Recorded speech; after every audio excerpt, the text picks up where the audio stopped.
everyone, welcome back to my channel Shimna Study Corner.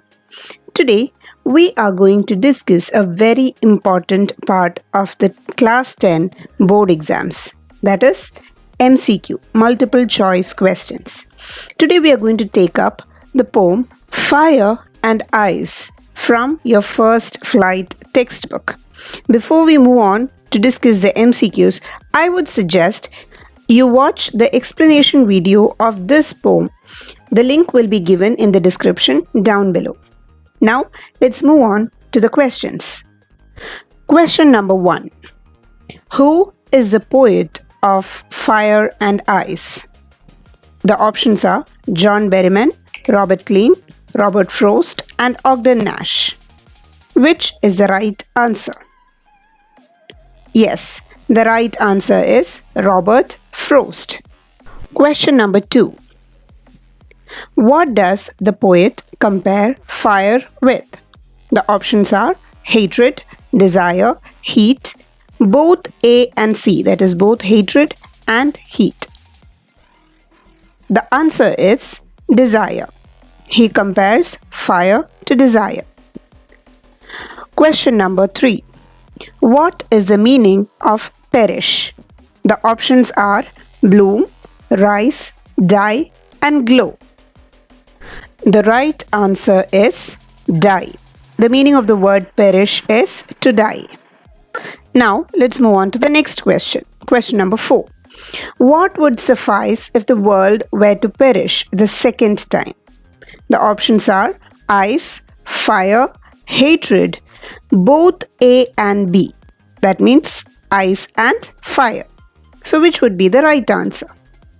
Yes, the right answer is ice. If the world were to perish for the second time, the reason would be ice. Moving on to the next question.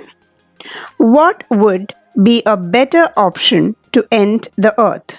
The options are fire, ice, both, or none. What is the right answer?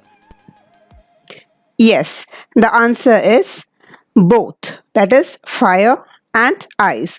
Both of them are capable enough to destroy the world.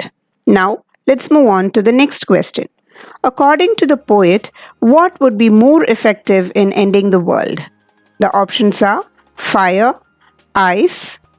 The poet is not sure, and both A and B, that is both fire and ice. The answer is fire. The poet thinks that fire is more capable to destroy the world. Now, don't you confuse this with the previous question. Earlier we said both of them are equally potent, but the poet personally feels that fire is more capable of ending the world. Now, let's discuss the 7th question. Name the poetic device used in the line, I hold with those who favor fire.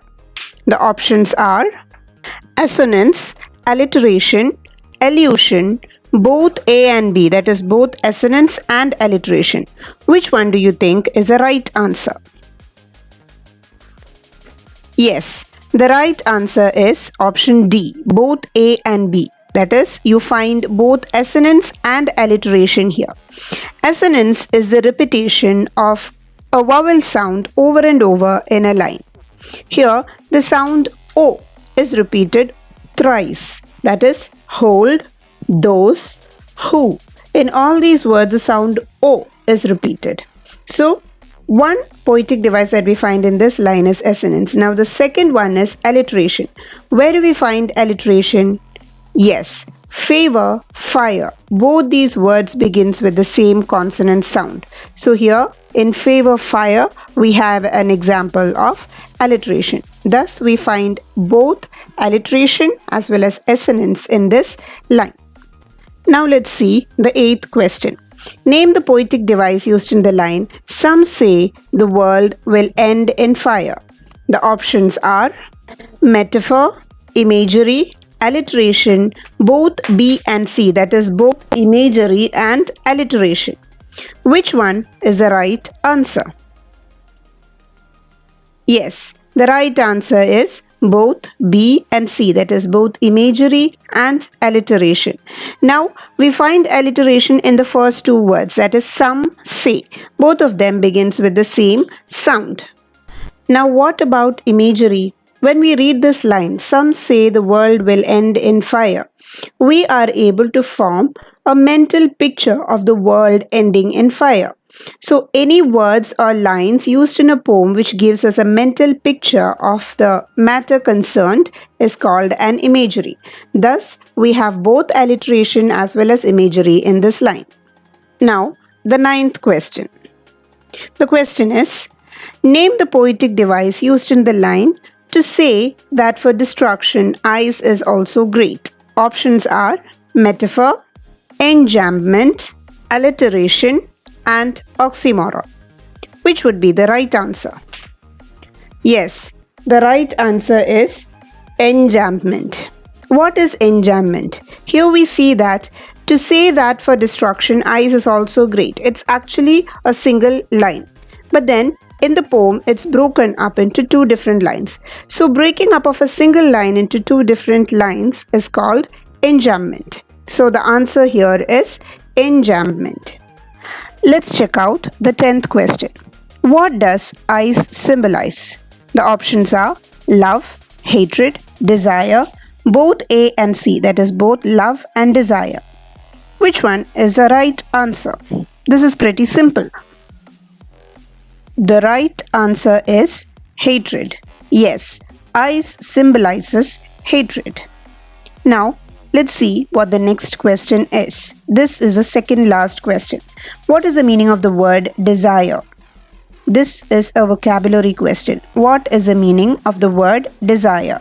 The options are favor, repulsion, quest, and wish. Which is the right answer? The meaning of the word desire is wish. Here, this is what is compared to fire. Now, let's move on to the last and final question of today's video.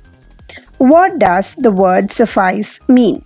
Again, this is a vocabulary question. The options are and, enough, both A and B, or none of these. Which is the right answer? The meaning of the word suffice. Yes, the meaning of the word suffice is enough. The meaning of the word suffice is enough. So with this, we come to an end of today's video. How much did you score in this MCQ test? Don't forget to comment your marks in the comment box. If you found this video useful, don't forget to like this video. Definitely do subscribe to my channel for more such videos, and do share this to your friends if you find this useful. So, till we meet in the next video, it's bye from me. See ya.